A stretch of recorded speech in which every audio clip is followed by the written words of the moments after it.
I give up on politics about 2 to 3 times per week, and I've got a very good reason to give up on politics today. And it's the fact that Mike Huckabee's recent comments about how the proposed Iran deal over the nuclear program will be marching Israel to the door of the oven, an allusion to some of the horrors of the Holocaust, is not generating universal condemnation. You could say anything in this country. There is nothing you can say, as a Republican at the very least, that will get everyone to be against you. He has a number of supporters, and not just far-right loons in the blogs, but no, in Fox News as well. They are not scared to support this ridiculous and cynical use of the Holocaust to get your political goals. So he said that. Let's see. I'm going to get to Fox News, but first, S.E. Cupp on CNN says that his statement was 100% accurate. S.E. Cupp cannot be allowed to live this down now, okay? You got to bring this up. The next time somebody tries to make the case that because she's on CNN instead of Fox News and on a couple of issues, she's not an absolute basket case, to make the case that she is some sort of rational thinker, no. She thinks it's perfectly okay to say that a proposed deal that would eliminate Iran's nuclear weapons program would be marching Jews to the door of the oven. Again, okay? Again, as I said, cynically using the horrors of the Holocaust to get your right-wing agenda passed. Okay, next, Sean Hannity, who says that I may not have used Huckabee's analogy, but we could see a modern-day Holocaust. And so I love, by the way, that Sean Hannity, more reasonable, more understanding in some ways than S.E. Cupp and Mike Huckabee. I did not see that coming, but he could see a modern-day Holocaust, okay? We're not going to have a modern-day Holocaust, okay? And again, I'm going to point out, cynically using one of the worst things to happen in hundreds of years, the Holocaust, using that to get your right-wing agenda. Again, a deal, by the way, with Iran that would eliminate their nuclear program, make the threat of a wiping out of Israel less likely, not more likely.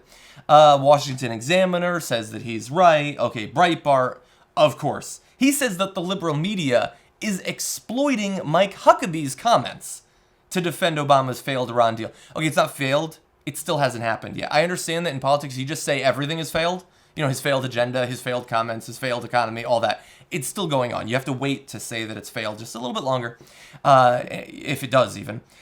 Yeah, we're exploiting Huckabee's comments. Huckabee is not exploiting the Holocaust. We're exploiting the ridiculous things that he says.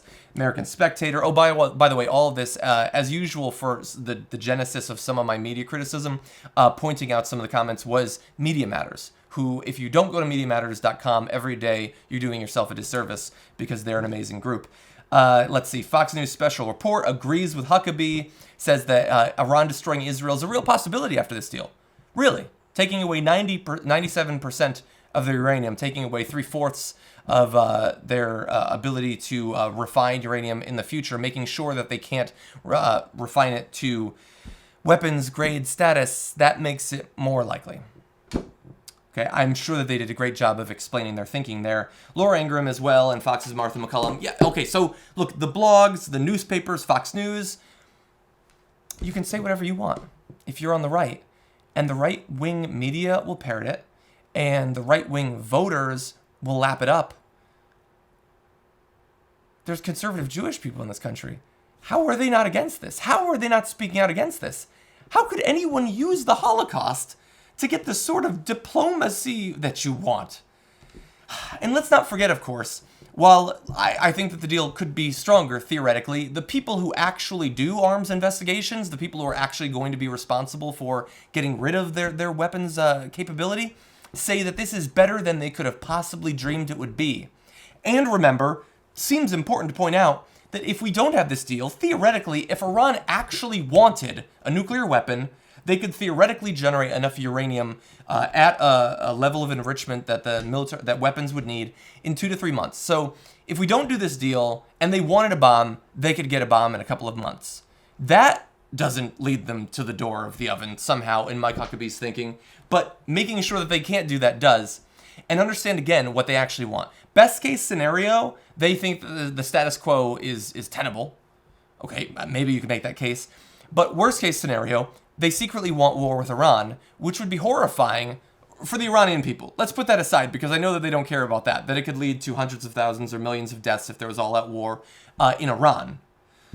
That's not important. You don't think that Iran, if it was being invaded, or if it was being bombed in a serious fashion, that they couldn't then lash out against Israel? You don't think that they might do that if we were wiping them out, if as some right-wingers are calling for, we were to use weapons of mass destruction against Iran? You don't think that then they might lash out against Israel? If you actually want to protect Israel, there's no way that you would want open war with Iran, which is not Afghanistan, okay? And it's not Iraq under Saddam Hussein in the early 2000s. Iran has a military. That would be terrible for Israel. So once again, I find I'm going to be attacked as being anti-Israel somehow, even though all I want is for Israelis to be safe, to not have to worry about violence in any fashion. Once again, they are advocating for policies that would be worse for Israel, that would increase the chance that Israel would be bombed, increase the chance that God forbid, Iran would use weapons of mass destruction against Israel. That is what they are pushing for. You don't need any analogies to historical tragedies. That's the reality now, Mike Huckabee. That's what you're pushing for. And if you vote for a chucklehead like Mike Huckabee, like one of the others who agrees with him, if you watch Fox News or consume these right-wing blogs, that is what you are implicitly pushing for. And that's something that you're going to have to live with.